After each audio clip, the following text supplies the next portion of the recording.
Welcome to the Underdog NFL Best Ball Draft Stream here on Stochastic. I'm your host, Neil Orfield. You can find me on Twitter at PlayerQDFS. And my special guest today is Jakob Sanderson. You can find him on Twitter at Jakob Sanderson. He has a Substack that you can join as well. I'll show you where to find that as well. Jakob, thank you very much for coming on tonight. Happy to be on. Yeah, this is feels like best ball stuff is heating up. We've kind of had our ADP environment for most of this season, and then things are changing when you start getting the pup notifications. That's when all of a sudden It's going to be every week. You're going to be like, oh, this guy's going down a half a round. This guy's going down half a round. This is when it's fun. Yeah, it's getting real. It's getting real with the pup stuff. Jakob, my understanding, you only do football content. Is that correct? Yeah, I play a little fantasy basketball for fun. I've never dared put out content on it. So I'm pretty much exclusively football. Yeah. Okay. And Jakob puts out a lot of great football content. Actually, let me show you guys his Substack real quick. It's just, if you go to jacobsanderson.substack.com, you can find all of this stuff. I have not read this. I'm really intrigued by this running backs and balloons post that you put up. I have not yet read it, but I'm very intrigued. Do you want to give a synopsis of what you're saying here? Yeah, sure. If you're not prepared, that's cool too. I am prepared. One sec. I just realized I have a fan going on, so my audio is probably really crap. I'll be back in 5 seconds. Cool. Well, I will tell you while Jakob isn't here that if you sign up for Underdog using the link that I just put into chat, you will get your first deposit matched up to $100 and also access to our best ball product here at Stochastic. You'll get Matt Kajeski's rankings there, and it's just you go to our best ball page. You can download a CSV of Matt Kajeski's rankings, upload them directly onto Underdog. So pretty cool. If you use the link that I put into chat or in the description of the video, you're going to get access to, again, that first deposit matched up to $100. So you put $50 in, it's going to be $100. You put $100 in, then you're going to have $200, whatever it is, up to $100. They're going to match what you put in, and you're going to have access to our Stochastic best ball package. All right, Jakob, you are back. All right, so do you want to tell me what this running backs and balloons, what does this mean? Yeah, so I put out a preamble to I kind of do dynasty content up through the rookie draft, and then I do best ball content up through kind of mid-August, and then at the very end I do a little bit more like FFBC content. This originally started as the preamble to one of my rookie draft walkthrough pieces, and a lot of it was talking about like the Tank Bigsby pick, the Charbonnet pick, the Roschon Johnson pick. Sure. And I talked about sort of my theory on how the fantasy market, I think, talks about running back additions to backfields in a somewhat unproductive way. And I use this kind of elaborate metaphor where I talked about, you take a substance in one cube and you put it into a different shape, and if it's a plastic cube, it just doesn't fit, right? It just clangs against it. If it's a liquid, you pour it in and it's the exact same size, but it fills up to the size of the new object. And if it's a gas, it just fills the size of the object. And I think quarterbacks are kind of that solid, right? They score what they score. They either start or they don't start. Yep. Wide receivers, kind of the liquid in this scenario where, there's a push and pull. If you're on the Panthers, you probably earn the most targets that you're capable of earning. If you're on the 49ers, you might earn the least targets that you're capable of earning. Sure. But for the most part, a wide receiver owns their target share. And I think the way that people talk about running backs is like they're gases, as though all of the possible touches available on a team are that running backs until somebody comes in and steals their touches. And my take is always that's just not the case. I think people too often are doing situational running back analysis. And my take is running backs are actually like balloons in the sense that they are gases, but they can only expand so far until effectively they pop or until they start to lose their color. And I went through a number of different examples, but I'll use the one that I talked about today, which is this Patriots situation. And if they're going to sign Leonard Fournette, my take is, Ramondre Stevenson has a certain number of touches that he can handle, much more than most backs. He's a big dude. He can play on all three downs. He can play in the passing game. You look at this team, the average targets per route run of their top 5 projected pass catchers, Thornton, Juju, Parker, Hunter Henry, Mike Gesicki, 0.169. That's horrendous, right? That is one of the lowest target earning capacities that you'll find in any NFL assembly of starting pass catchers. So, how does that function into this metaphor, right? All of these guys are getting stretched beyond what they're really capable of. That's going to mean less efficient offense, flatter distributions, and it's going to mean they're going to want to use the running backs more. They're going to throw to them more as checkdowns because no one's going to be open. They're going to want to run the ball more because they're not going to pass the ball efficiently. And you're going to end up having an absurd amount of running back touches. We saw that last year. 24% target share went to running backs collectively as a team. And the way that I interpret this situation is I don't think that Ramondre is going to be affected a ton. Would you rather not have Leonard Fournette? Sure. But you look at it, I have Ramondre projected for over 300 touches currently, and I have another 130 carries and another 70 targets going to other Patriots running backs currently. Wow. Okay. So I think that I think Leonard Fournette got to come in, take the Monty, the Harris, maybe most of the Strong, and a little bit off Ramondre's plate, potentially around the goal line. But to me, I went through sort of exactly more detailed into the projection in the piece, but went through essentially just how I think people immediately say this guy's stealing his touch. Well, Pierre Strong isn't currently projected to steal Ramondre's touches, but someone has to carry the ball. It isn't Ramondre because he's not going to have 450 touches in this offense over the course of the season. Right. It would be impossible. The balloon would pop. So it was a lot into that.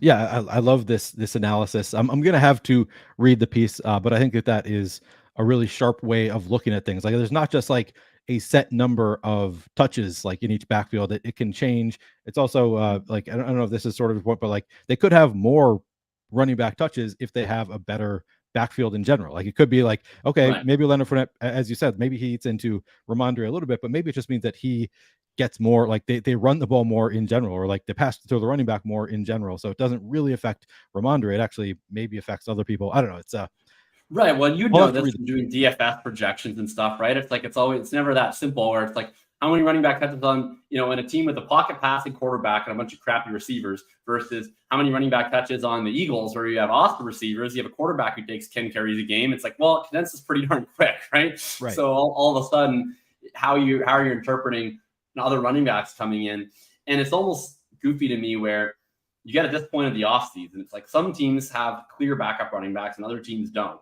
But we almost accept this as like the neutral part where it's like, oh, this is everybody's depth charts, right? Right. And then there's some teams where it's like they don't really have a backup running back right now, so they probably should add one. But then when they add one, we're like double counting it. We're like, oh my god! But it's like we just like I don't think the Chargers backup running back is on the roster, but I don't think it's like Joshua Kelly. I don't know. Maybe it's possible, right? But I think the Chargers backup running back is either Kelly or Spiller or someone else. Like it's very possible it's someone else, right? True. There's a number of backfields like that. Like I don't know if Arizona's backup running backs on the backfield, but it's like I don't know if Arizona signs someone. It's like, is this coming in to steal James Conner's carries? Like I don't know. If it's Dalvin Cook, yes. If it's Darrell Henderson, no. Right. Right. He's just filling a void. Yeah. Okay. I like that analysis quite a bit. I'm going to have to read the piece. I think that I'm largely following you, but I'm sure that if I read it, I will have a better understanding. And it sounds like a really interesting concept. And I think that it's a concept that I agree with, that we just like, it's tough to project. And I know there are people I've listened to some streams, other people who do projections that will like factor in like, yeah, I know like Mike Leone has said like, I'm going to include a certain number of touches for somebody who's not on the roster right now. Yeah. And I think it sounds like you would advocate for doing similar. I think that's generally I usually do. Idea. Like I just typically have a tab at the bottom for overflow. And like usually what I do is I'll do my first run of projections and I kind of do that based on what I think these players should get in a vacuum, right? And you get some situations like the 49ers are a great example. It's like I have negative overflow on my first run where it's like, oh, great. They combine for 105% of the targets. And then you start having to manually claw everybody back, right?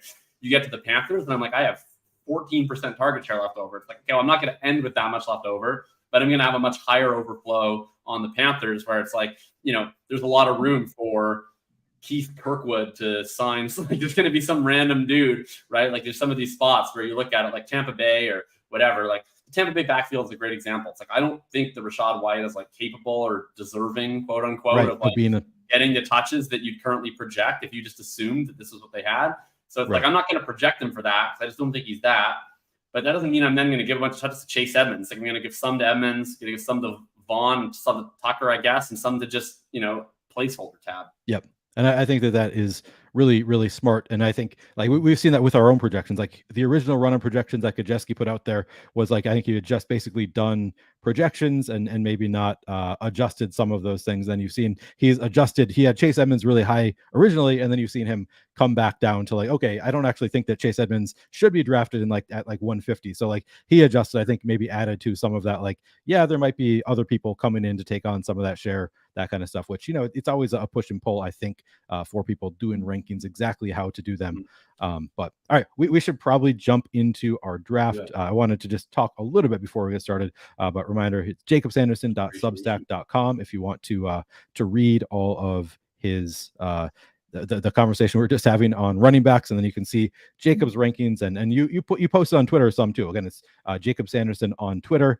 You do post like some of your how you adjust. Like I know after DeAndre Hopkins was signed to the Titans, you immediately went in and you gave your updated projections on Hopkins, and then came back and walked it back a little bit there. But it was you kind of showed a little bit of your process there a little bit, which I underestimated just how much better the Titans would look when I changed 9 projected Tannehill games to 14 projected Tannehill games. Like life got a lot better once I started subtracting the Levis games. Things. Look at this, the 102. Ooh, we got the 102 spot on the board, in my opinion. We got being a Vikings fan, I love the 101. I also like drafting at the turn in general, just knowing like for 2 picks what I'm trying to do instead of like trying to guess. But I also think there is merit to being 1 away from the turn, and that you can kind of see like we'll see what Abaco needs and maybe be able to make some determinations based on I think he's gonna go for this player. This is like a super micro thing, but I actually like the 102 a little better because I don't really like taking Chase and Higgins together. But if you're the 101 and you get a shot at Higgins and you don't take him, you basically never get Burrow. Whereas if you're the 102, you can sometimes trap Higgins at the 212 guy, and then he can't get Burrow before you. And then I prefer to actually have it single stack versus double stack. But really? 102 Chase with Higgins going to the 212 3-1 guy is like the only way I can reliably get the Chase Burrow without Higgins. Just because usually if you're at the 212, then Higgins is either going before you or he's going after you. So then I feel like I have to take the double stack, or he doesn't even make it back to me. Anyway, that's really niche, but I think it's clearly Chase here, right? I want to keep talking about that. So your what you would like to do here is, I think I'm following exactly what you're saying. So you want to take, or at our next pick, you don't want to take Higgins. You're hoping that Abaco takes Higgins, and then it'll come back to us. Yeah, it kind of depends on what the board is. Sure. But like a lot of times, sometimes I might want to take Higgins, but like there's some certain guys that I just like a lot better than T. Higgins that I think in a vacuum, I don't really love T. Higgins at cost. I don't mind doing it, but I also don't really love it in the double stack. Like I think it's fine. It's good in the playoff weeks, I think, but I think it's pretty thin to advance. Where like to me, Higgins in the event of Chase not getting hurt is a rough seasonal projection as a late second round pick, in my opinion. I think what makes Higgins a worthy late second round pick is contingent value. But obviously you're not betting on the contingent value if you just drafted Jamar Chase in the first round. So I think the benefit is you can potentially ping pong spike weeks back and forth to the playoffs. So I don't think it's terrible, but it's certainly not a thing where I want all my Chase teams to be double stacks. I want some just Chase Burrow, but I do want a lot of my Chase teams to be Burrow teams. Anyway, so point being, if you're at the 211 and the 212 takes Higgins, then you can't get Burrow. We get Burrow at 411 before he gets a shot, which is a nice little benefit, I think, versus I guess what I'm alluding to is that I take Chase 101 fairly frequently too. Interesting. Okay. So part of it's just dumb luck. Like I'm currently 23% combined Jefferson and Chase. So I've been able to have some flexibility with that. But I do prefer Chase straight up. I think just in terms of, I think they project, in my opinion, fairly similarly overall. But you just come down to a DFS context, Jefferson versus the Packers, Chase versus the Chiefs. Like who's going to be owned more at the same salary? Like it's all right. I might have to kick you off the stream for saying that. Chase over Jefferson. You know I'm a Minnesota guy, right? That's just really offensive to me to suggest that you would take Chase over Jefferson. So I actually, but seriously, I think, but it's going to be a dome game for Jefferson against Green Bay. So It's pretty close. So I don't actually have a strong opinion there. I take Jefferson at the 101 every chance I can, but I certainly see that the case for Chase. I don't think that I have the stones to do it if I just wasn't running so pure, but I've just been running so pure on landing 101s. That is insane. It's like for as long as I can keep my Jefferson at 8, then I'm pretty happy to just have 15% Chase. Every time my Jefferson falls to like 7, then I take Jefferson at the next 101. So T. Higgins already went to no homo, who is not clearly... a bro. So then I kind of want then Mahomes becomes more interesting now, right? At the next, probably at the 3-2. Okay, you're not afraid of Abaco taking Mahomes? If he wants to take Mahomes with Jefferson, I feel like.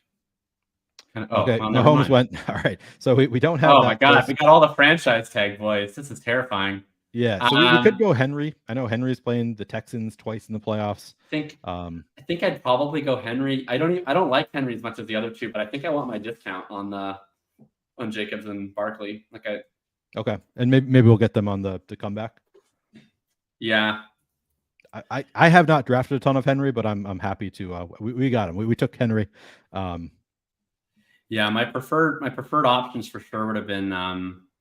Pollard is the guy I like the most at that turn. We obviously don't get a shot at him. I do definitely like Jacobs and Barkley more in a vacuum. I guess my mistake is that I kind of like all those guys. And so I think we're probably going to get. Well, we've already been getting mid-third Jacobs pretty frequently, but I think we're about to get some early third Barkley. We might get one right here. Yeah, we'll see. We'll see what Abaco does. If we don't get Barkley, okay, so we got Barkley. You want to go for Clearly Barkley, right? I think so. This is pretty late for Barkley. All right, so we're starting 1 wide receiver, 2 running backs. We're probably not going to get Burrow because Higgins did go before our pick. I don't even know if we can afford him with 2 running backs either. Yeah, you think we need a wide receiver on? I mix it up. I do a lot of weird builds. Like if he did come back to us, I probably would typically take Burrow, but I hear you. Like that's definitely like you might need to, some people say you need to get 4 receivers in your first. I think that's Hayden Wink says 4 receivers in your first 7 rounds. I don't really abide to any rules like that necessarily, but maybe I should. Maybe I haven't examined the lineups that I do enough. I draft enough that I'm just like, I'll take shots on different structures as I go. I think that it sounds like a good general idea to take 4 receivers in your top 7, but I'm also it's a general target for me. It's not a must for me, but it's definitely a preference. And it's to me, it's more 4 in the first 8 from the back half of the draft and 4 of the first 7 from this part of the draft, because you really unless we got a faller, I just never want to click a receiver at the 8-9 turn. So to me, if I'm 3 receivers through 7, that means there's a pretty decent chance I'm 3 receivers through 9, which is a little terrifying. Just from a player take standpoint, which is why I put a little more pressure on it. But we'll see. There's kind of a drop off again at wide receiver around the 4 or 5 turn. I don't know where you think it is for you, whether that's after, whether it's I'm trying to sort through your rankings here, but to me, once you get past that, kind of right around, really after, well, I guess in your rankings, it's Mike Williams. I like Drake London and DJ Moore, I guess, more than you have in here. But once you get into the group of Deontay, Godwin, Hollywood, my interest in their spike weeks really starts to wane. So I would say if you can get 2 of the guys that I'm pretty interested in at the 4 or 5 turn, I'm pretty pumped with the second receiver. If I'm forced to take a Godwin at that 5th wide receiver price, I'm probably looking to Burrow, or I'm looking to maybe do Travis Etienne falls or something like that. Sure. Yeah, our rankings. Your reasonable play around here. Sorry, say that again. What are the guys that you're typically eyeing up at 4 or 5? I love taking Hawkinson as my top receiver, my top tight end at around this turn. Let me think who else I take. So I take a lot of Hawkinson. I like Kirk quite a bit. I love the Vikings. It's also when you get that 101 and you can do Jefferson, Hawkinson, Addison, and then take hopefully wait. Yeah, exactly. Which so I want to get back to your point about stack. So I'm a big fan of stacking. I'm usually trying to go for double, triple stack. When you say that you don't like double stacking, do you mean always? You're generally no. It's a very specific T. Higgins take. I'm definitely pro the double stack. It's just a T. Higgins thing that I'm a little sketched on. But No, and in general, like it all depends on the cost and the players, but certainly want to be getting the double stacks whenever we can and multiple bringbacks if we can. Okay, I'm glad to hear that we are on the same page there. I didn't want to hear that I've been doing it wrong this whole time. We could think about taking. Oh, I guess we probably don't want another running back. Yeah, so this is a tough spot to need wide receivers right now. It's like I don't love them. I've drafted very little Drake London, but it sounds like you're higher on him than I am. So maybe it would be a good idea to. I like London a decent amount. Well, there's one guy you're clearly way lower on than I am that I would be thrilled if he fell to this pick, but well, he just went there. I would have been absolutely pumped. ETN at the 4 or 5 turn, but wait, okay, so it's. Oh, we could go Burrow here. This is Burrow did not go. Yeah. Okay. So let's do Burrow, and then because I don't feel strongly about any of. Wait. There's no way Burrow's going at the next turn, because he already has a quarterback, and he doesn't have any Bengals. True. The only reason to take Burrow is I don't have any strong play. If you have a strong player take of somebody else you want. All right, I'm fine with Burrow here. Okay. Yeah, I mean, we can talk to the receivers afterwards then. Yeah, so this is one of those spots where it's like, yeah, I don't like. I agree with you. He's probably not going there, but I don't see any receivers that I'm like dying to grab here that I feel I need to reach for. I guess we could have taken Drake London there. Yeah, well, we might get him anyway. We'll see. Okay, he just went. Abaco just went there. So I guess if he's somebody, all right. So now we have our shot at whichever receiver that we want. If we, so I probably like Deontay or Moore the most of this group. But yeah, or Ayuk. I'm fine with any Deontay or Moore or Ayuk. All right. I think actually I kind of want to go Ayuk. I haven't drafted a ton of Ayuk. But now that we have go ahead. Well, the nice advantage of Ayuk over Deontay, why I like Ayuk and more at this turn is like take Ayuk and Moore at that turn, you get a really easy stacking partner at the next turn because you could have an out at Dotson, you have an out at Pitts. You take Deontay at that turn, it's very rare that you get Lockett or JSN coming back to you the next turn. And then after that, your only other shot at a Seahawk really is Charbonnet. So that just tends to be where I break ties more towards Ayuk and DJ Moore, but I do view them fairly similarly. Interesting. So for me, Ayuk is in part because I just like how late you can get Brock Purdy. So I'm like, we already spent a lot of draft capital on Joe Burrow. I guess you can wait pretty far to get like I don't know. There's a huge difference between Pickett and Purdy. Yeah, I guess they're 2 points. That's not really a great separator there. But slightly later, I guess Purdy's really been moving up board, so it's not. I think of him as going later than he actually does. But we'll have a lot of shots at Washington bringbacks. Like we have Dotson available to us. We can take either of their running backs. We can take Curtis Samuel late. It's definitely a lot easier to build that out. And you build that out, you have 2 shots at a late quarterback, right? You can also do Sam Howell, whereas we're certainly not going to be doing a Geno Smith build with this one. So we got a question. First of all, Felix reminded me to say, hit the like button if you have not yet liked the video. Really does help us out a lot if you hit the like button. Subscribe to the channel if you haven't already. This is a different channel than we're usually on. So if you have not yet subscribed to this channel, we would appreciate it. Hit that notification button so you can get alerts when our shows go live. And then Kevin D asks, he says, I got a complicated question for my keeper redraft league. You get to keep 2 players and they stay in the round you drafted them.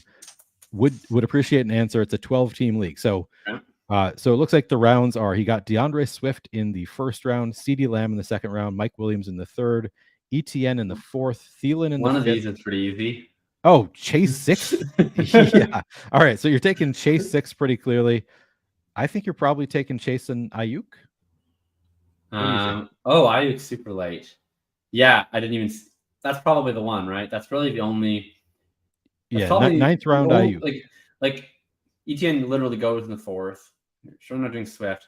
You're either doing 9th round Ayuk or I guess if you really want CeeDee Lamb, just because there might be a scarcity of elite assets if everybody gets 2 keepers. So I would say it depends on how many people you're starting. If you're the deeper league, it's Chase Ayuk. If it's like a start 8 or a start 9 where Ayuk's not even a starter for you, then I'd probably just rather just start my team with CeeDee Lamb and Jamar Chase on it. But that's a good point. One of those 2 for me.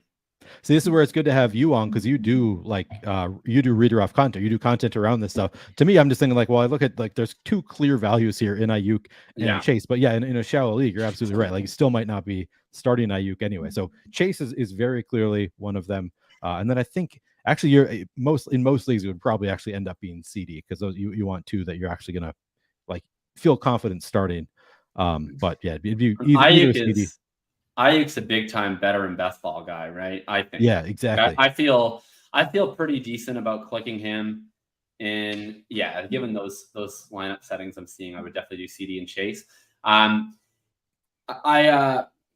totally fine clicking Ayuk in the 5th, despite him kind of projecting like crap. But I think all of 49ers kind of just project like crap, other than McCaffrey. But it's just kind of fine because some of them are going to get hurt, and their points are going to be so wonkily distributed. Like Ayuk has no floor; he's going to have 2 catch games this year, but that doesn't really kill you in best ball as a 5th round pick. He still has a ceiling. I'm excited to have him as a part of my lineup every week.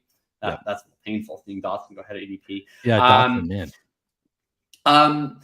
But yeah, in a managed league, Ayuk is pretty terrifying to start if there's not another injury in that receiver core. Like if this was a start fit league, 100% I'm clicking guys like Deontay and Godwin ahead of Brandon Ayuk. It's just the half PPR best ball. Like, all right, we are on the clock. We could take my guy Addison. We could leave him for. I feel super strongly about Addison over the rest of everybody. Okay, that's what I want to hear. I just wanted your permission to take Addison there. All right. Yeah, that's a really firm player stand for me. I'm not that into Hawkinson. You mentioned at the 4 or 5 turn, and part of that is because I'm really into Addison. Interesting. Okay. All right. So now we could take Evans. We could take George Pickens. I guess we passed on Deontay. I don't mind. Take Waller. I probably like Waller the most, actually. Yeah, I'm very much on board. I think Waller is probably my most drafted tight end. And he has been moving up. Like you have to draft him earlier and earlier. But yeah, I think that Waller is kind of like the end of the true like elite ceiling tight ends. Maybe you could make a case for Evan Ingram, and maybe I don't really consider Njoku or Freiermuth as having quite the same potential. But I kind of think Waller is like the last of the tight ends who I could see being like a top 3 tight end. Yeah, Waller's a cutoff for me and I like him more than Goddard actually. And he's a cutoff for me where if I'm Waller or earlier, I don't care when I draft my second tight end. I'll do 2 tight end teams if I'm starting with Freiermuth, but that second tight end is usually then like Dulcich or Schultz or someone else in that range, which I know historically is not a great bet. So it's Waller's a nice one where I think he goes really late and I don't feel pressed. Like I'd be perfectly fine if we draft 2 tight ends only and our second one's in round 18 with Darren Waller. I'm pretty comfortable riding him. Yeah, and I think that might be unique. Like not a lot of people doing that. Let's see, did I do this? I popped this out, but it didn't. I forgot that I'm only sharing my window, so when I pop this out, you can't see it anymore. So somebody on the last screen asked me to show the chart, which I never really look at the chart. I just look at individual teams when I need to. But I probably should. Like this makes it easier to just be able to see what's everybody else doing.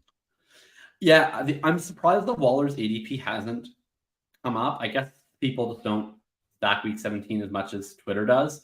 But like I find I always want to click him in the early 7th because that's when I have my cup teams. So like whenever I have my cup team, I'm like, well, now I want to add my Darren Waller to that. Sure. And set up a 2-way go on the game stack. Whereas I'm a little less, I certainly still click Waller ADP, but if I was to guess which player I draft ahead of ADP most often, it's probably Darren Waller because I'm so constantly clicking him ahead of ADP to match with these all these Cooper Cup teams. Interesting. Yeah, I mean, I've probably drafted him some ahead of ADP. I don't know that I go like that, but he falls like to ADP. It's rare that you see other people take him ahead of ADP. Right. It kind of surprised me. We took him about a half a dozen picks at ADP here, right? Like I think it's 80. Right. Yeah. Which is a totally reasonable spot to take him. And I like that pick 75. It's probably where I've taken the most Waller because I'm just clicking Cup at 3 and then Waller at 75 like every single time. Yep. Nice. And that has been the 103. I think has been my most popular draft spot this season. I don't know. I don't. That's a tough one. That's a really tough one. My luck is going to turn at some point, but to this point, I have 46% Chase Hill Cup. So you take Hill consistently, your 3rd overall? I did Cup 3rd overall, and then I take Hill 4th overall. Oh, Chase Hill Cup. I gotcha. Okay. Yeah, but then I also get I was taking Hill first when it opened, and he was going ahead of Cup, and then once Hill fell behind Cup, then I just took Cup. I don't really have a preference between them, so I just want to have like equal exposure. So whoever the market tells me I have to take first is the guy that I'll take first. Okay. Yeah, I think that's a reasonable approach and kind of what I do also. And I know I'm going to get overweight on both of them because I don't ever take McCaffrey or Kelsey ahead of them. So I'll end up ahead of the market easily on Cup and Hill collectively. So I don't feel the need to pick. So we're up to 1, 2, 3, 1, and we have our next two picks coming up. So I guess the first question we need to answer is: do we want to take? Holy smokes! Your rankings love Rondale Moore. Yeah, I mean, so we had a conversation about that today. So I think our first question is: do we want to be taking Tyler Boyd with our second pick here, or is that just too high for Tyler Boyd? I would take him with the second of the two if we have to take him at all. Okay, we don't have to. So who do you like here? Gosh, I don't like any of these receivers. I know, but I'm fine doing Boyd on the second one. I probably I went Sky as a bring back. And then Dalvin Cook is fine with me here too. Or AJ Dillon. No. Oh, okay, that's fine. We have Boyd. That's okay.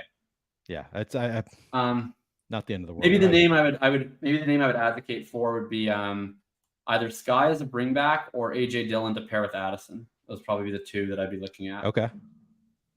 Yes. All right. Who's your preference between those two? Probably Dillon, just because I think that Boyd and Sky are both pretty thin projection picks at this turn. I think that's going really all out for the game stack, and we're going to need a second game to stack anyway. So I think it's good to give ourselves already the structure of that. Are you a bye week bro at all? Not in the slightest. Oh, see, I'm the opposite of you. I'm a big time bye week bro for sure. A quarterback.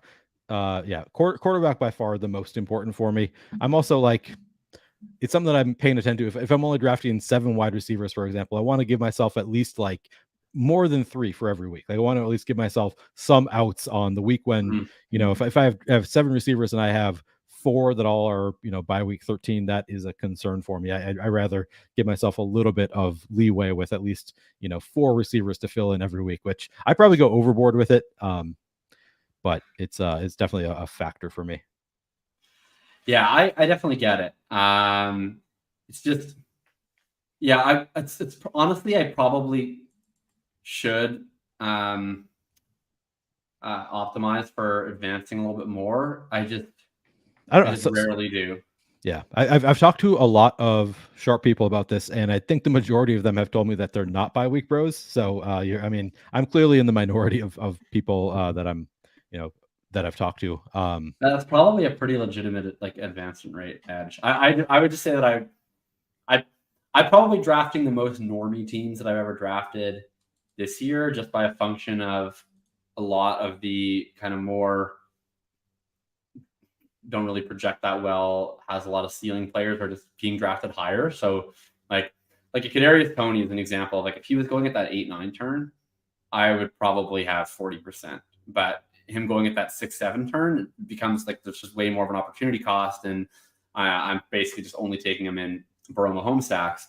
Sure. So I would say a lot of those really low floor, potential to be really low advanced rate players, I'm probably taking less of them than I've ever taken on in previous years. So maybe the next step for me is to be an advanced rate pro. Yeah, I'm wide receivers are weeping here. Yeah. All right. I mean, we got Chase. So we have a very strong anchor number 1 with Chase. Ayuk certainly has room to improve on any season he's had so far. Addison could surprise us so it's there's you can see it, but Tyler Boyd is a fourth receiver, certainly a little bit weak there. It's feeling 2592 to me. I'm down for that. 259. Yeah, I mean, we've got a bully. We've got our top tight end, top quarterback. I think that's totally reasonable. So I'm trying to think of what our second stacks are. So we have some optionality. We have potential for Purdy. We have potential for Jones. We could do a Stafford backdoor with our Giants. And then we also could add, kind of a couple of the cheaper Packers with Love and Dillon, and then Addison we already have in place. So probably Love and Purdy are probably the ones that look most attractive, given we really need to flesh out our wide receiver room. True. So we could wait, do we have would you want to take Dobbs with the next pick to potentially work out Yeah. that Yeah, love? I should be more fine. I think he's such a brutal pick, but in a I don't stack, love Dobbs I'm either. okay Like with I it. have not drafted a ton of Dobbs. And we also, I mean, I kind of like Rondell Moore as one of our next picks. That adds in one more My potential. one guy here that is correlated for us, that is also my most drafted player is staring at me. You're gonna wait for Eat Me So Up to go and then tell me? All right, tell me who it is. yeah, if we could get Nico here, Yes. correlated with Henry, I love I Stroud think too. he's I love super taking Stroud late. underpriced. Yeah. Yeah, and that gives us another late stack. Nico is currently my most drafted player. It used to be by a way wider margin. His price has come up, I think correctly. But yeah, that gives us we now have an out to Stroud, Love, and Purdy. So I feel good about us being able to wait on that discount QB2. And I think we I'm could fine take giving you Rondale here on your Rondell or waiting Juju. on I'd be it. okay with either Rondell or Juju. Give us yet Absolutely another not out. Juju. All right, you're out on Juju. Wow. Absolutely not Juju. I'll give you Rondell. I'd rather do Jacoby's gone. I was gonna say if you want to do I could have done Jacoby too. That if you was want to do another the one. Juju extended universe, I'd even take Jacoby before I take Juju. All right, man, you gotta let him come to us, Abaco, because those are the two that I would be between. I don't know who to go to if we can't get Rondell here. I'd probably go to running back at that point. Okay. Would you go to McKinnon Rondell if it had been? Probably not. I guess it's correlated. I like Khalil Herbert and Rashad Penny more than McKinnon, but I'm good with Rondell for sure. I don't like him as much as your rankings do, but I do like Rondell. Yeah, it's definitely an aggressive ranking. I think that he's pretty clearly the wide receiver 2 in Arizona. Yeah, it's I've drafted a ton of Rondell. Matt has him even likes him even better than I do. He has him like 88 over. Okay, I'm curious now. So I know that ETR is also like egregious. I'm not gonna say egregious. Maybe it's correct. Is way ahead of the market on Rondell Moore. You folks are obviously way ahead of the Rondell Moore. Like, what is the projection on him that's popping so heavily? I would like. I get it in DraftKings. The Rondell Moore half PPR ceiling case in a Cardinals offense is a little tough for me to grasp. Like I get the floor case for sure. I get like the usable weeks. I'm just like, what's the pathway for him for like multiple 20-point performances? PPR volume. I mean, a touchdown and 10 receptions, I think, is like the hope, I guess. Right. Like on DraftKings, I get it. You don't have to convince me Rondell on DraftKings. Rondell on Underdog is a tougher sell for me. Yeah, and that's for me, it's more about the projectable floor. Like and I'm using Matt's rankings here. So Matt has I brought this over because I thought you were going to ask me what his projection is, and Matt has. I'll hear that. Yeah, let's do that. I'd love to. Yeah, so we have Rondell Moore at 135 fantasy points, just behind Michael Thomas. Okay, that's not that far ahead of mine, I guess. Yeah, it's more I guess it's like how the fantasy points are accrued for me that kind of makes me feel sad. But I'm taking more Rondell recently because I used to be like the two wide receivers I used to really like in that range were Nico and Sky, both of whom have moved up in ADP. Yep. So now Rondell is pretty consistently going after those two, and he's definitely my new favorite. I'm almost calling it the wide receiver dead zone. We've got a running back dead zone, but that kind of feels like the wide receiver dead zone where you got like these Lazards and Jujus and Zay Jones and like just a lot of like kind of veteran projectable volume guys that I tend to not really want to click. So Sky and Nico are the ones that stuck out to me, but Rondell is now really, I think, looking quite attractive. Yeah. So yeah, I'm okay with clicking some of these that you call dead zone wide receiver. I mean, just to fill out the room. Like if the way that we're approaching this, where we're going to end up with 9 receivers, I'm okay with some of them just being like, yeah, Rondell Moore is probably not going to have a ton of like, or any 25-point games, but he's in there to like fill in with some 14-point fantasy days. I think he's going to have some of those and make it into the lineup and just boost us, give us kind of a floor there, and then hope that, I think the other guys, like our top 3 obviously have spike week potential. We saw Tyler Boyd has had some really big games. So yeah, I don't know. I think you got to have like a mix, right? Of like guys who are going to have huge spike weeks and guys that are just going to like week over week give you, 12 or like give you regularly For 12 to sure. 16 fantasy points on certain weeks. So I don't know. My only pushback on it is like I think if you zoom out, like the difference between the bet you're making on a Zay Jones or a Tyler Boyd or an Alan Lazard or a Juju, I think is less fundamentally different than the bet that you can make on an Alec Pierce or a Donovan Peoples-Jones or Marcus Valdes-Scantling than the difference between betting on a Khalil Herbert and AJ Dillon, Zach Charbonnet versus the running backs available there. Like I think I see a much bigger difference. Like you can get like Rashad Penny and Harris and Herbert and like some of those guys. Like I think of outs to be like the highest scoring running back on their teams. And to me, I look at those wide receivers, it's like talent, gonna get a lot of routes, probably gonna have usable weeks for sure. I feel the same way about Pierce. I feel the same way about Peoples-Jones. I feel the same way about Valdes-Scantling. Like some of those guys project a little better at the margins, but I think like the overall use case of those receivers is similar. Whereas I don't think the overall use case of Jerome Ford is like comparable to Khalil Herbert, for example. All right, we are on the board now. Are there any Chiefs receivers left for us to add? We could add an MVS somewhere on this turn. Yeah, I'm fine or with MVS. Do you like Rashee Rice? Who do you like better of the two of them? Well, I probably just take Rice first because he has the higher ADP. Yeah, I'm good with that. All right, like MVS projects better. It kind of depends on what I feel like my team needs. Like if I feel like I've drafted a lot of boring players, then I want to take the hit on Rice. If I've drafted like Zay, like if we had drafted like a Zay Flowers instead of a Tyler Boyd, then I'm probably more into the MVS. But yeah, Tyler Boyd is as boring as it gets. So I think we made the right call with Rashee Rice. Do you want to go with both, or do you want to go to like another running back here?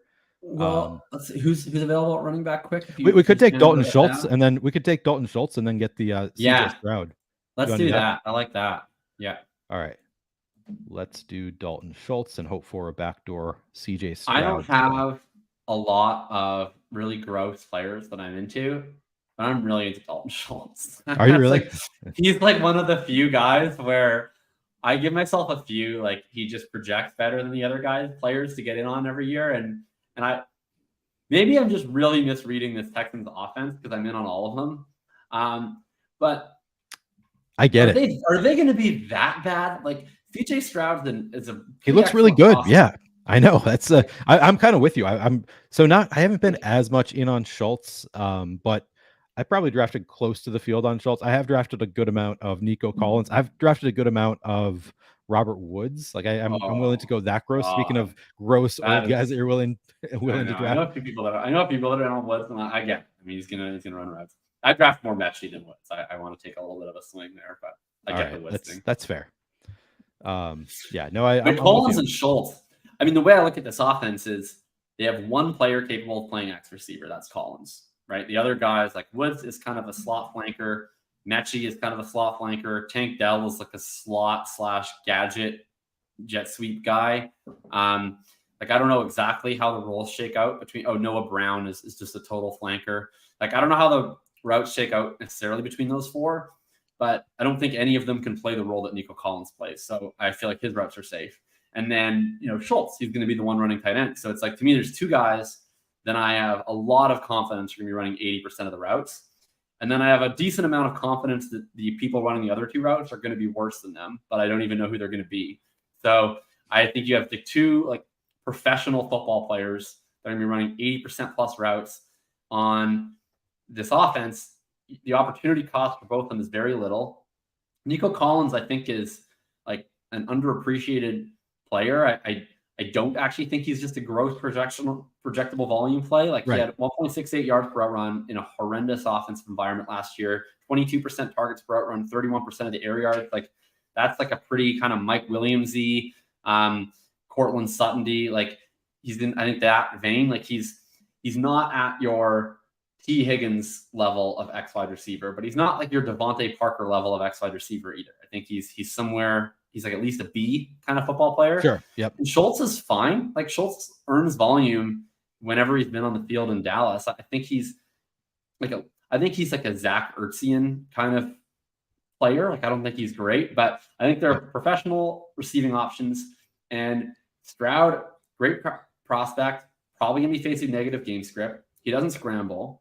This system coming over from San Francisco is traditionally been pretty low sacks per dropback. So I think even if the pass get over expectation isn't high, I think you're going to be seeing this team convert a lot of dropbacks to pass attempts. Like you're not going to see, right? Think about the Bears last year. Why are the Bears never throw the ball? One, they call a lot of runs, but also Justin Fields, 29% of his dropbacks are a sack or a scramble, right? He's not converting a lot of pass attempts into actual passes, whereas I think Stroud will. And I think it's pretty easy to paint a bull case on Collins and Schultz. And everybody talks about Henry playing the Texans twice. The Titans have a horrendous secondary. They get to play them twice. Like that's another benefit, right? That's a good point. So for me, it's both of the rookie quarterbacks. I've drafted a ton of Bryce Young. Also, do you think that we just take Stroud at this turn, or probably don't do you want to risk waiting? I'm okay risking. We have the only two guys that anybody would reach on Stroud for. I like Jaden Reed here. He's also kind of correlated. I know we don't have that full game stack, but yeah, we got Addison. I like him. I'm more excited about Reed than Dobbs.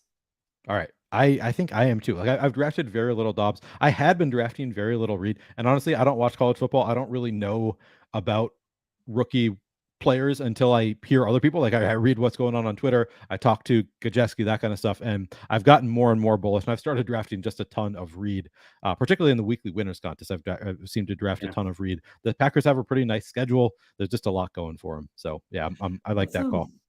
Can we see what the running back options are here for us? Yes. Oh, okay. There's a couple here that look interesting. Well, I don't mind taking the news bump on Lenny. Even though it's way ahead ADP, I don't think that's going to last for very long if he signs a contract. I like Gainwell correlated with Rondale. And I like Foreman just generally in this range. Those would be the three. I don't know if you have a preference between any of them. I'm out on Foreman as a bye week, bro. But I would be happy to take either of Kenneth Gainwell. We might be able to get Fournette on the comeback. Let's do Gainwell then. All right. This would be the scenario, by the way, where I have no argument against bye week broism. It's not like I have like when we're talking about running backs at this level, right? It's like I'm going to mix in. I have certain guys that I don't really take, but then I have a lot of guys that it's like I want to have between 8 to 12% of, and why not? That's why I'm always correlating them, because it's like I may as well pick them in the teams where they're correlated, even if it's a goofy correlation. Like, are we going to win $3 million because it's Kenneth Gainwell and Rondale Moore? Like, probably not. But if I'm going to draft roughly the same share of all these guys anyways, it's like, why not just take them when the bye weeks align or when they're correlated or whatever other goofy tiebreaker that exactly teams to put them on, right? And you could, as we're driving, like I don't like go crazy with the bye week stuff. Like it's not like my top thing. It's just like in this case where we're talking about like, okay, I kind of like this running back. I kind of like this running back. Like we were in love with either of them. In that case, then I'm willing to break the tie to go to unique bye weeks, different bye weeks. We can break some news right on. Yes, I want to break some news. All right, let's do it. Denzel Mims has been traded to the Detroit Lions for a 6th-round pick. That is insane. That is like legitimate breaking news. They really do actually need wide receiver bodies. Like it's bad. Like the first 6 weeks, they're projected to start Josh Reynolds and Marvin Jones. So right. So they have I guess they have no Jameson Williams. Wow, that is nuts. All right. Oh yes, I suppose he doesn't show up as Lions yet. But yeah, so they have the third wide receiver that we've been drafting is Marvin Jones, Josh Reynolds, Khalif Raymond. One of those guys, like one of Jones or Reynolds, is not only their third wide receiver, one of them is their second wide receiver for the first 6 weeks. Right. Like good point.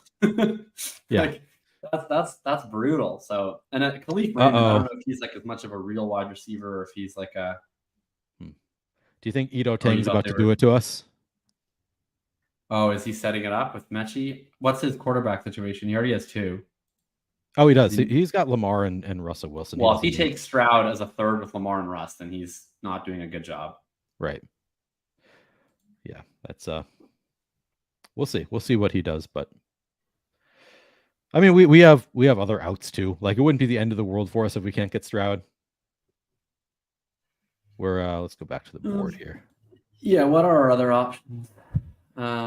So we have he went Hunter Renfrow there. So he did not fine. I don't know if Kyler went already.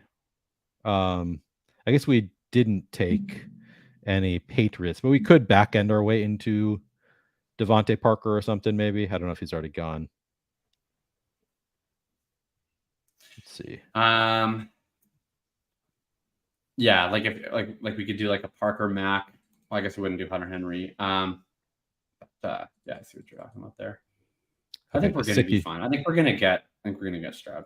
All right. Well, we'll keep positive vibes. We could do the same thing with Bryce Young. Bryce Young hasn't even gone yet. So if Stroud had gone, we could go Bryce Young, Terrace Marshall. Yeah. I don't know how you feel about Terrace Marshall, but that's, I feel not good about Terrace Marshall, but I feel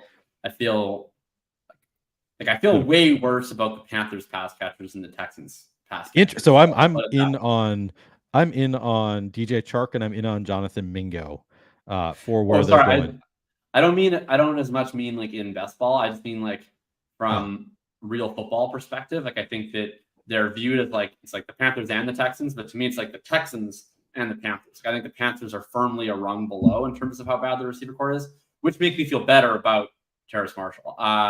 Sure. I agree with you. Mingo is the one I like the most. Oh no, eat me up. Why would you do that? All right. So what do you want? Do we go Bryce Young here? I mean, Bryce Young might be the last legitimate quarterback. Oh, we got a few options. I'm fine with just taking Fournette here and then figuring it out. All right, we'll take Fournette and then hope that somebody comes out. I'm perfectly fine with Ryan Tannehill. I know. Yeah, good point. Like I know we don't have any of the receivers, but we still have that same game. We have the Texans. We still have Henry. He can throw a screen pass to Henry. That's true. We've seen it. Man, I cannot believe he just did that. Or Tannehill can have a. He had Mahomes down, and that's an egregious pick. That was an egregious pick. All right. Well, what are you gonna do? All right. I think Tannehill's fine. It's still the same game that we're betting on. We still get the benefit of the of those Texans guys if they hit, and Oh no, he's saying bye week as Joe Burrow. So is Bryce Young. Oh really? Okay, then Mac Jones. So who do we have? So we have Ayuk. So we could go Howell, but then we just wouldn't have a. Howell's kind of a rusher threat. I'm okay with Howell. I'm okay with. I mean, Ritter. We don't have anything in that game. I don't think we have anything in the Raiders game. This is a total dagger. Okay, if you want to click map, you can just click map, whatever. Then it's just not going to be correlated. Yeah, I mean, somebody just took Devontae Parker too, so we're kind of. I don't love it. I don't love it that we got. Oh man, that was brutal. What a snipe! It's when you get sniped and the person like hurt their own team to do it. It's just so painful. I know. And he just took Hayden Hurst. So he took Stroud over Young, and then he just took Hayden Hurst at his very next pick. Yeah, like I wonder if that was a misclick or like what exactly. What are we doing? Like he didn't even need a quarterback, but he was planning to take Hayden Hurst. Just take Bryce. What is this? What is he doing? It's so. Does he have any Texan? Doesn't have any Texan.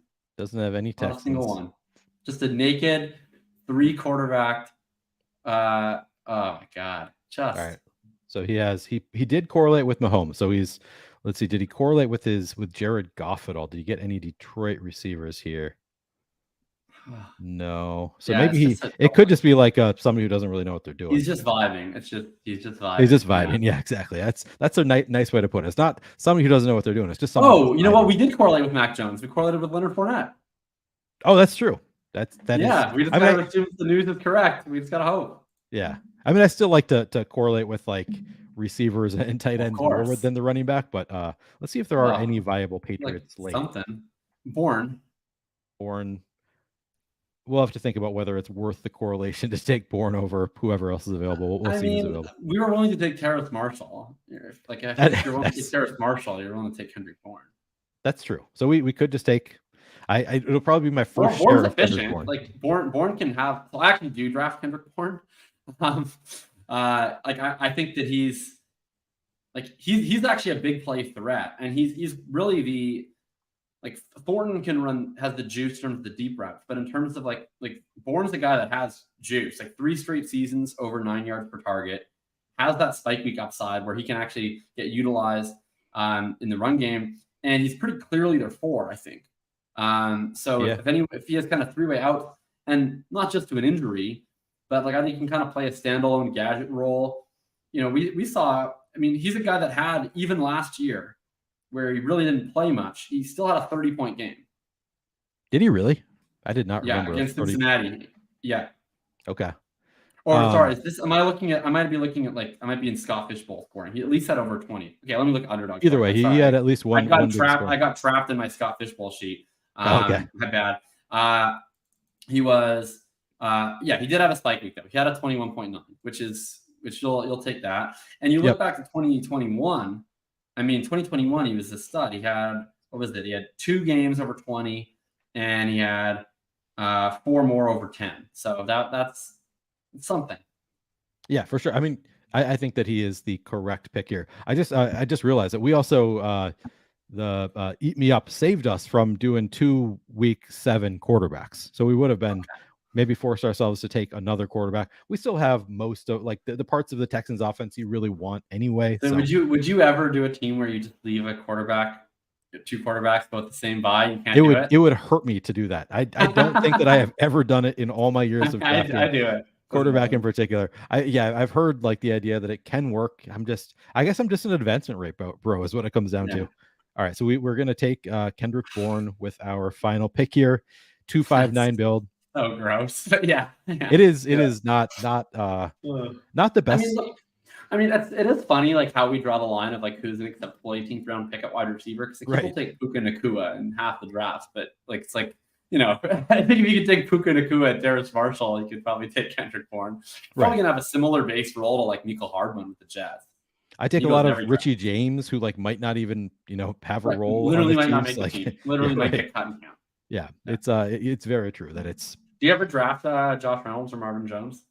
I don't believe I've drafted either of them, which I'm grateful for right now after the Marvin Mims trade. Well, Denzel Mims. Oh, Denzel. That's right, Denzel Mims. Yes. I mean, do you think I feel like Denzel Mims is joining a group of competitors? I don't know that Denzel Mims just walks in and gets handed a job, but we'll see. That is true. Good point. I think the DFS community thinks more highly of Denzel Mims in the NFL because of that one year where he was like 3.5K and on the air yards buy low model for 8 weeks in a row. Jacob, when you said Denzel Mims, I was thinking Marvin Mims the whole time. So this makes sense. Like Denzel Mims is the guy who was like rumored to be like he's going to get cut, but then it turned out we're not cutting him. We just let him know that we're not going to have him on the roster. Whatever happened. Yeah, it makes a lot more sense that it was Denzel Mims, but you said Denzel Mims. And you're thinking it was Marvin Mims. I was thinking Marvin, and I was like, what the hell? That is insane. Yeah, Denzel Mims is still cool breaking news, but like, not as. Will you be mixing in round 18 Denzel Mims? Oh man, maybe like if he's the likeliest wide receiver too. Or I don't know if he's the likeliest. You're right. He's just one of the throwing crap on crap. Yeah. He couldn't ask for a better opportunity. So I'm excited. Like I think, I mean, obviously he probably sucks, but I do feel like he was kind of done dirty by that Jets regime where they were like, we're not going to play you, and we're not going to cut you, and we're not going to trade you. We're just going to hold you hostage here for 2 years. No, that's definitely true. I see. So first of all, Kevin D says that he is between CD in the 2nd round or ETN in the 4th round. Do you think that it's CD? Yeah, I was thinking probably CD is who I'd go there too. Freshka, good to see you. He also has 19% DJ Chark, like that. And he pointed out that Tannehill is a week 7 quarterback for us. So in the end, it's fine. It's fine. Whatever. I tried several different avenues to get you to click quarterback with the same body. I know you were trying really hard to get me to turn in my bye week bro card, but no, not intentionally. To be fair, I didn't even realize. Yeah, I usually am watching that the entire time I'm drafting. It's different, obviously, when you're on a stream. I also mostly do slow drafts, to be honest. So I think that might be part of. Do you ever do slow drafts? So I've been doing these small dollar tournaments as slow drafts, but I've been only doing fast drafts for BBM. Okay. So I haven't been doing all the small dollar slow drafts all the small dollar tournaments. There's just so many.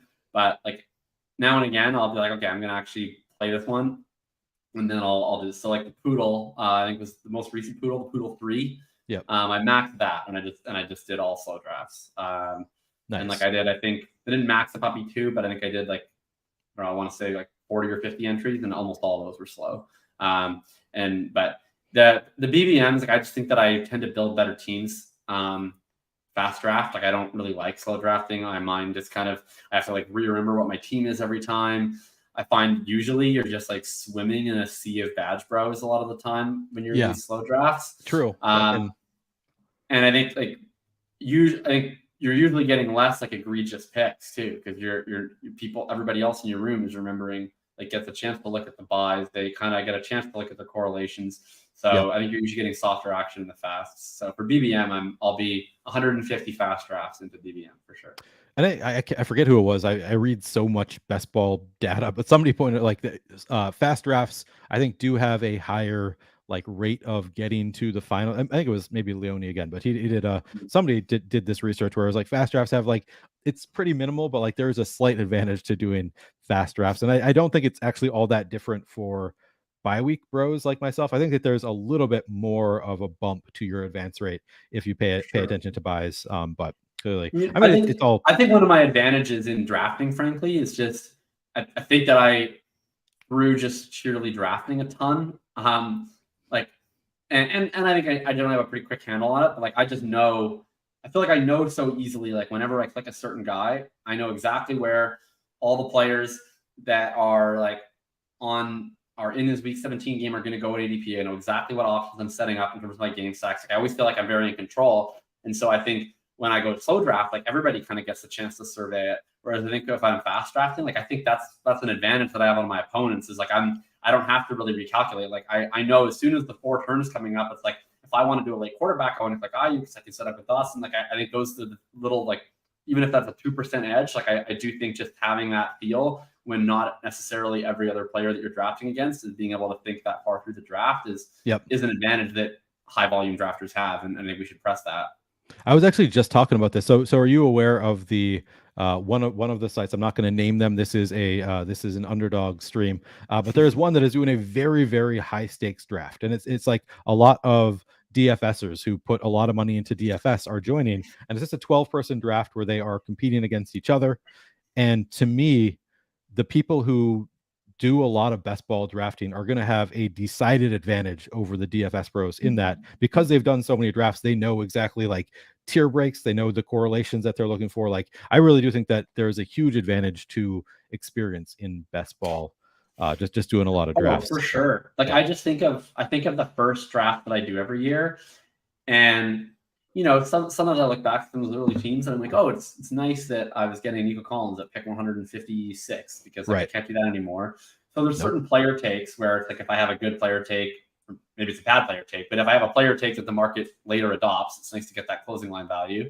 But like my teams are definitely not as structurally sound. Like I'm not usually stacking to the same degree. I don't necessarily have this because like I just don't have enough reps to know exactly what I can get away with. Like it might be like, let's try another running back here. And then you do a draft and you're like, okay, I shouldn't have taken that extra running back here. Like I got completely buried. But like by now, I think we have a pretty good feel of like, okay, here's where I can press it and like still get away with it. If I need to take that extra RB or okay, should I take the second quarterback? Because I'm getting, you know, I already have Hurts, but then I took Ridley and I can get Trevor Lawrence a round and a half behind ADP. Like, should I just do that? And it's like, I kind of know if my team is able to handle that or not, right? Because you've been through so many drafts. But in May, I really don't know whether or not I can withstand these types of things. So you just don't know. Like I feel like now we all know like that 8-9 turn is like a soft spot in the draft where it's like, I feel like the guys available to me are no better than the guys in 3 rounds. So it's like you kind of feel that pressure. Whereas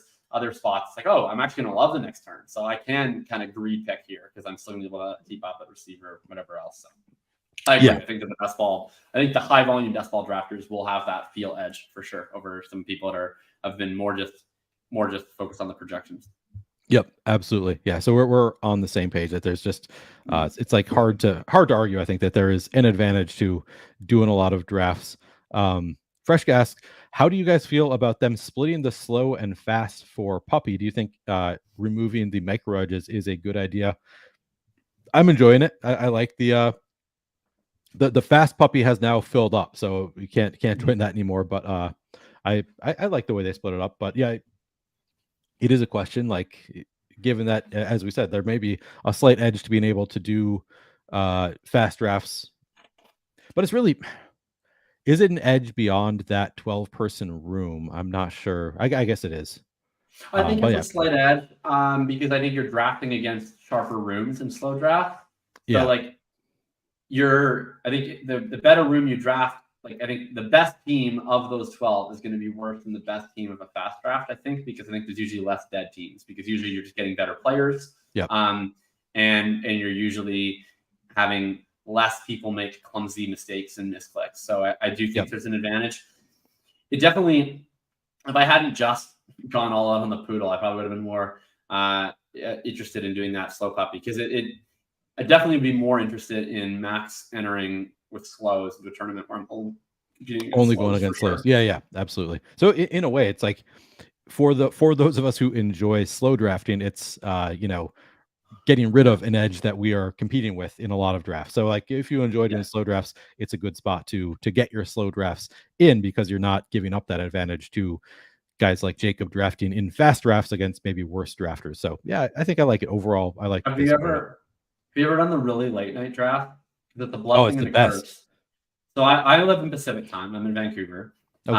And almost any time, like I live downtown, and girl I'm dating is in Kits, which is like an hour walk away, and some other friends live in Kits, but an hour walk away. It's like perfect timing where if I leave a house in Kits at like midnight, it's like 3 a.m. Eastern time, and I can just draft a team as I walk back home.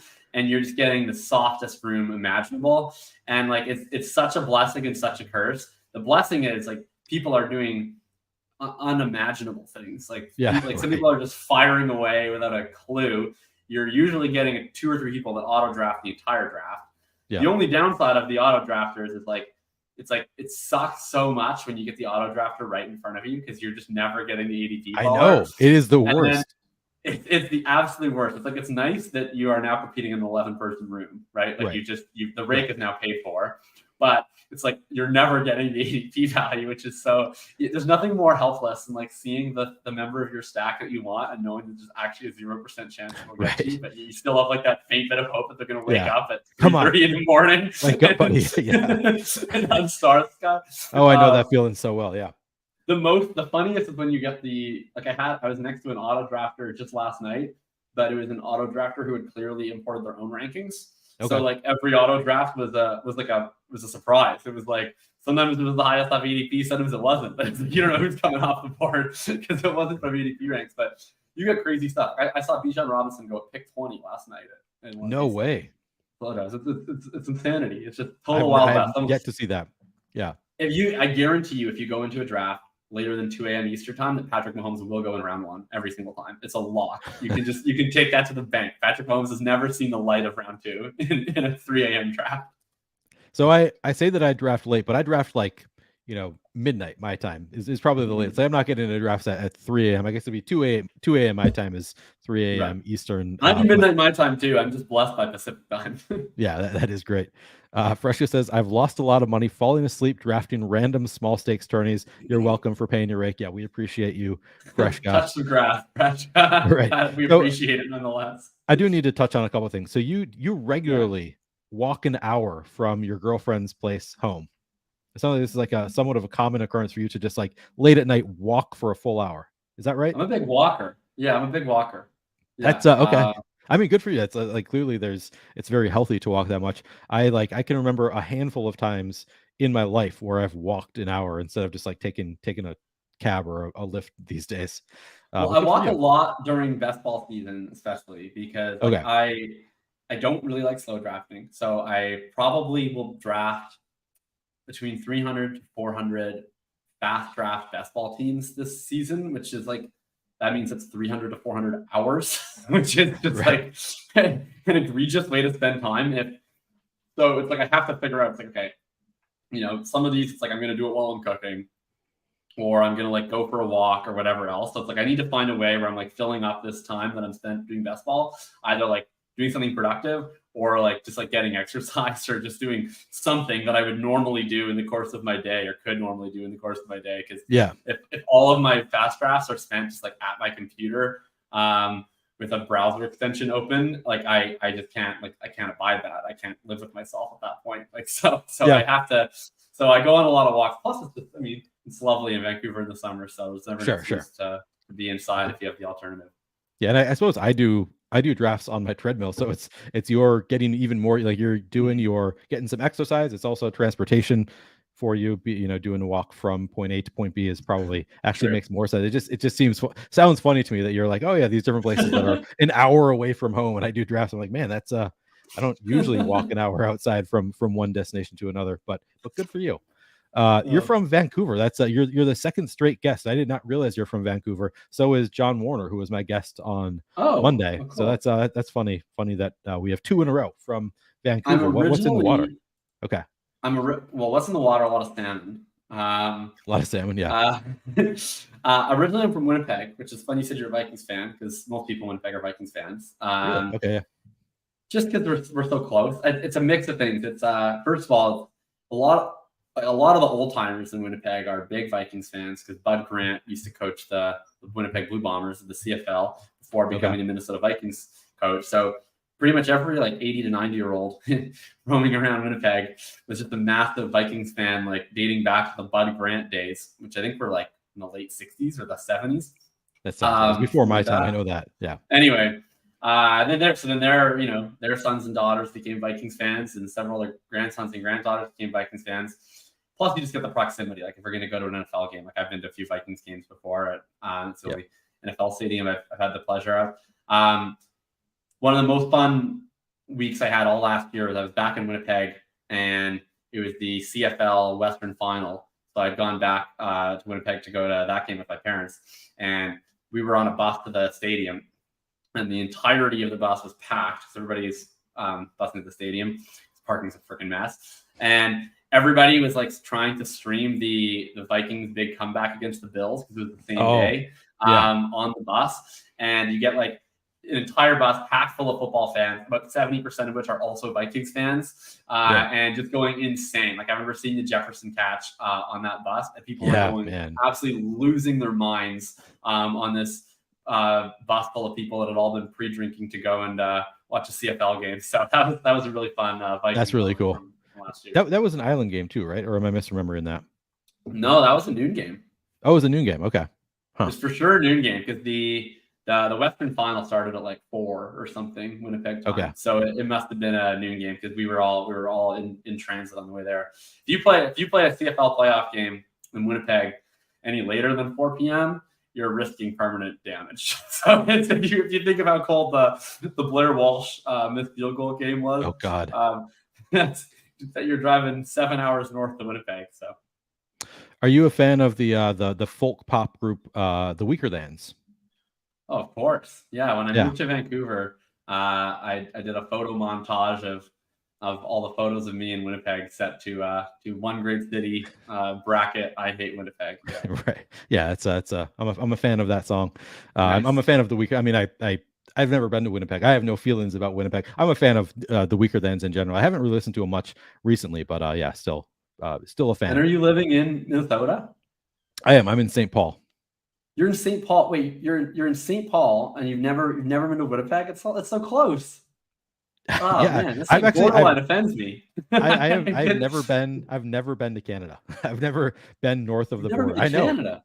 I mean, it's several hours, 5 or 6 hours.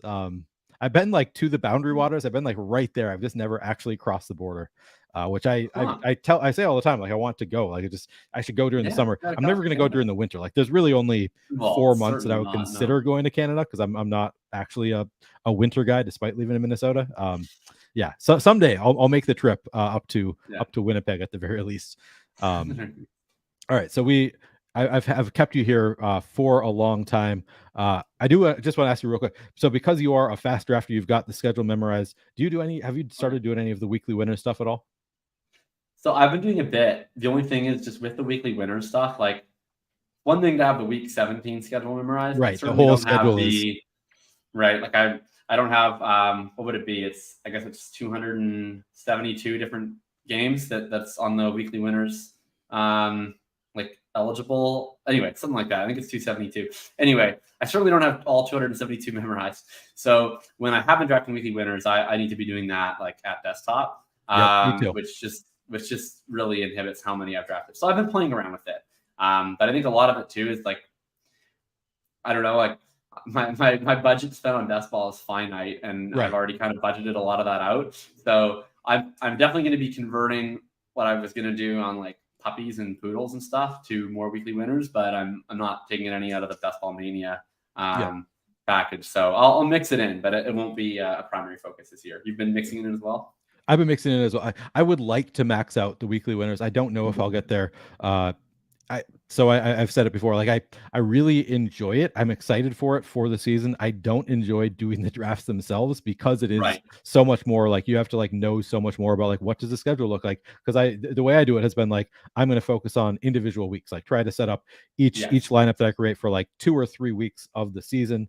And that's like it's kind of intensive to look at the schedule. I think I'm going to love it during the season, having this extra bit of like one more thing to cheer for, having these weekly winners. But the draft. I mean, what I've been trying to do is like I've been trying to target spots where you get 2 divisions that play each other that then like over the course of the season, either then have a week where there's 3+ matchups either between those 2 divisions or those teams are having divisional games against each other, right? So you're getting like I forget which week it is now off the top of my head, but there's a week where it's like the NFC South and the AFC South plays each other, and there's a week where like the Colts play the Bucs and the Falcons play the Saints, and there's another interdivisional matchup, either 2 AFC South teams playing each other, or one of them plays the other member of the NFC South. But like 6 of those 8 teams are playing each other in 1 week.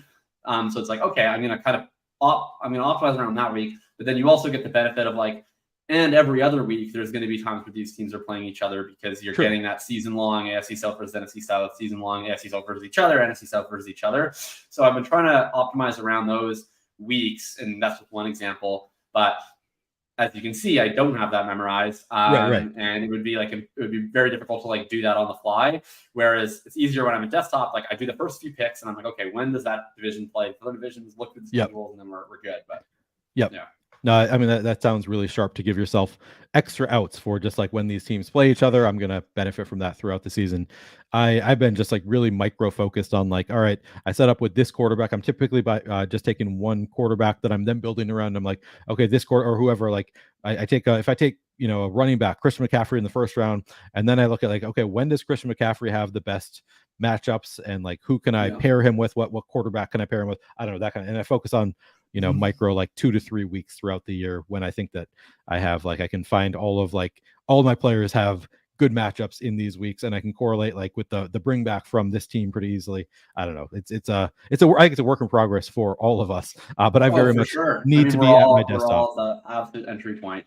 I wish that I had more like time. Like if I was just only doing fantasy football right now, and I had like no other aspects of my life that required attending to, I would love to just spend like a week just like in the lab trying to figure out the best way to like optimize for weekly winners, because it's a really fun format. And I do feel like not focusing on it super heavily is like one day I'm going to kick myself, because I think it's like, man, if I had like done all the time thinking about best ball that I've done now, but I was doing it for the first Best Ball Mania, it's like, gosh, I would have like such an edge, right? If you could just teleport back in time to the first Best Ball Mania and apply all the things you're thinking about now.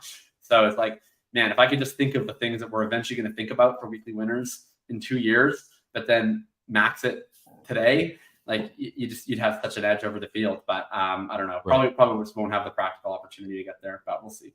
Yeah, it's I don't know that I'll finish them out either, but I agree. Like it is easier on a desktop with the schedule in front of you. Certainly the right approach to that. Anyway, Jacob, I've kept you here for an hour and 20 minutes already. Really appreciate you coming on. That was pretty short notice. So you were able to do it on pretty short notice. Where can people find you?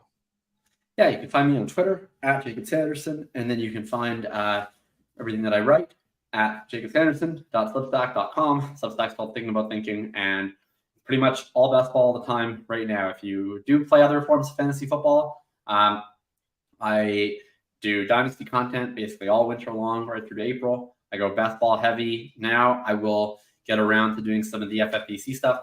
I have just finished up all my team level projections, so I'm going to be kind of walking through some of that stuff shortly. And then for anyone who ever read my previous work before I launched the Substack, my weekly column, The Hitchhiker's Guide to Running Back, which is kind of a 0 RB backfield usage column every week. That's not going anywhere. So I'm excited to kind of do the off-season version of that soon, which we'll kind of be walking through every single backfield. We're literally going to talk about every single running back basically that's on a 53 right now, and kind of what their contingent possibilities are as we kind of select our group that we're narrowing down of the guys we're really focusing on going into the season. And then, we'll eventually kickstart that column up as we get into our final choices of our guys that we're focusing on to track for the year. I know for the people who followed back from mid-August last year, when the way I kind of did it goal was to stream an RB1 over the course of the season. And we picked kind of our guys from the draft. And then we would filter in other guys off the waiver wire. And I had these kind of rules that we had to follow to be able to bring guys on. But for people that were following along last year, we had some big hits with guys like Ramondre Stevenson, guys like Khalil Herbert that we kind of pinged in, and Rashad White we pinged in and around. And so it'll be exciting this year to see. And Samaje Perine is our kind of our big mid-season hammer. So it'll be fun to see if we can hit on that next Ramondre, that breakout archetype this year. Perfect. All right. So check him out. Jacob's doing great work at jakobsanderson.substack.com, and follow him on Twitter. If you have not yet followed him, I'm sure Jacob posts really insightful tweets all the time as well. Ryan, I got to your question kind of late after I already did the outers. I'll answer your question, though. It is a tough one. Dynasty Superflex, would you trade Bateman, Kittle, and a 2024 mid-early first for Henry and Tyreek? It's a win now roster, and you already have Kelsey. I think you would not. Do you have an opinion? I would not. So that was my initial reaction, and then Jacob is definitely the expert here, so I would take Jacob's advice. I'm like, I do in like dynasty formats, I'm all about trading in chips to win now, like just like going for it. I still don't know that I love the trade necessarily. You might be able to get more for because that 2024 mid-early first. I also don't know much about the upcoming draft outside of Caleb. Is it a good class overall? Well, I think it's going to be a top-heavy class, but if we're talking about mid to early firsts, I think the top 4 to 6 is looking quite strong. Okay. Caleb, Drake May, Brock Bowers, that a really dynamic tight end out of Georgia, Marvin Harris Jr., Travion Henderson. Like I think you get the 5 pretty quick with blue chippers. So if I have a 24 first that's projected to be early, that's one of your safest bets to be worth a lot more in a year than it is now. So I would really be looking to try and move almost anything else in this scenario to try and improve your win now chances. So I think that's just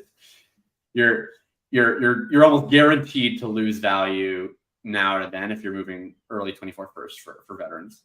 Okay. Good. All right. So I think Jacob gave you the correct answer. That is, I mean, it's obviously it's hard to know in advance, definitely, but you might be able to get more for that. It sounds like if it is, it sounds like it's a very valuable piece. So even if you are in win now mode, maybe you can get a little bit more out of it. But all right, thank you, Jacob, for answering that question. I didn't want to get back into it after you had already done your whole outro, but I figured we should answer. And Ryan did. I will say this: if there's dynasty folks out there and you're curious about thoughts of when to go in and when now and not to, I have a piece.